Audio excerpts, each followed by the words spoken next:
Assalamualaikum warahmatullahi wabarakatuh diucapkan kepada Encik Soimi. Sebelum terlambat kami ingin mengucapkan kepada anak Encik Soimi selamat pengantin baru, dan seterusnya kami akan memulakan pembintangan kami lah. Dan pada hari ini nampaknya hanya saya dan Azan saja untuk membentangkan tajuk Falcom yang akan dibentangkan. Okey, jadi tajuk Falcom yang ingin kami bawakan pada hari ini adalah berkenaan dengan how and where to de-westernize media research.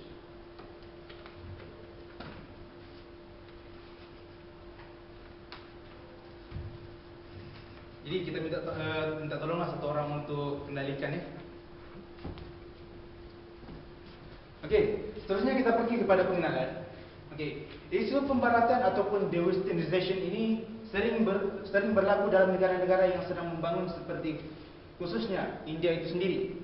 Mendapat pengaruh besar di negara maju ataupun kurang maju dan sedang membangun dalam berbagai aspek seperti cara pemikiran dan juga cara berpakaian. Ini adalah dia berkaitan dengan aspek sosial. Persoalan yang ditimbulkan adalah bagaimana cara dan di mana untuk menerapkan konteks the westernization dalam melakukan penyelidikan media di India. Keperluan untuk penyelidikan media untuk pergi dan menyumbang di luar negara akademik adalah sangat diperlukan menurutnya.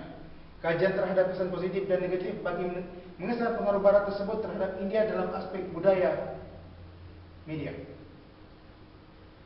Seterusnya, proses yang berlaku. Di sini kita akan memperlihatkan bahawa terdapat dua proses yang berlaku. Yang pertama iaitu kejutan budaya cara pemikiran dan bentuk penyelidikan media.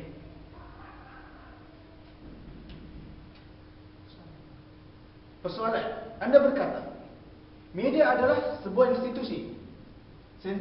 Media adalah institusi sosial. Agenda penetapan teori. Adakah ia satu teori? Bagaimana anda mengatakan keganasan di dalam media tidak mempunyai kesan yang kuat ke atas semua kanak-kanak? Dan ini adalah temubual yang dibuat oleh beliau, iaitu Aram. Menyebabkan ada pihak yang tidak bersetuju dan menganggap soalan temubual seperti berikut adalah tidak relevan jika difikir semata-mata tanpa melihat dengan pengalaman sendiri. Aram berpendapat bahawa media itu adalah satu institusi sosial.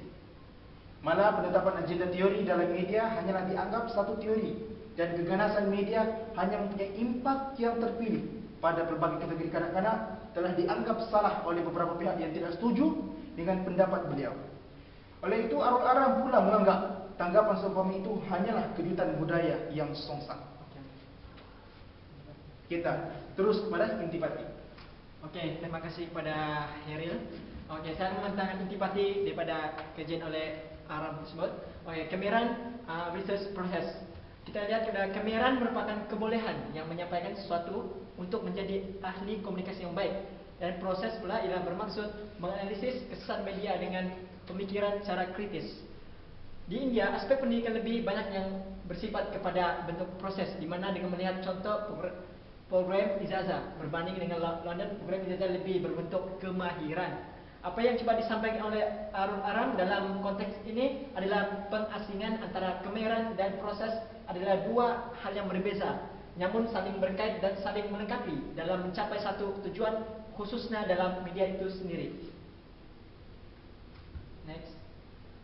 Okey, rakyat India masih memegang kepada sistem gurukula, sistem tradisional India dalam mencari pengetahuan tentang komunikasi. Mereka hanya bergantung pada buku Kumar 2007 Mass Communication India yang mudah difahami. Kurang akses terhadap buku antarabangsa yang mana isi kandungannya lebih padat dengan pengetahuan. Dapat disimpulkan di sini bahawa ilmu lebih mudah dipindahkan dari seorang guru cara lisan berbanding dalam buku-buku tebal. Okay, next. Cara perspektif. Okay, pemilihan akademik menjadi punca pengangguran. Kita lihat sekarang ni orang lebih memilih kerja berbanding mencari kerja. Maksudnya ijazah tu mengukur tahap di mana dia bekerja. Itulah mengibatkan pengangguran berleluasa yang seperti mana yang berlaku pada masa sekarang lah. Jadi ilmu pengetahuan dan juga pengalaman mengimbangi kedua aspek proses dan kemiran.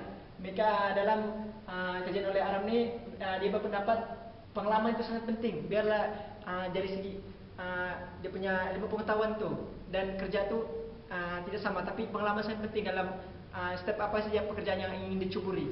Okey, kebersihanan teori Plural Ajak Magic Bullet. Teori ini jelas kelihatan dalam aspek pembelajaran. Perspektif dan pandangan lebih dalam individu perlu diwujudkan dalam mengakses maklumat. Okay. Cara kesimpulannya, step yang berlaku di media ke ataupun mana kerja ni menganggap media itu buruk dan baik itu sebenarnya lumrah. Itu terpulang kepada individu sendiri untuk mencari ilmu yang baik dan yang tidak baiklah. Jadi kami berpendapat dia terpulang pada diri untuk mempelajari sebanyak-banyak mungkin untuk menilai suatu berita itu antara sahih dan tidak. Sekian saja daripada pembincangan kami daripada tajuk Aram. Saya harap Encik Soimi berpuasati terhadap pembincangan kami. Sekian. Assalamualaikum warahmatullahi wabarakatuh.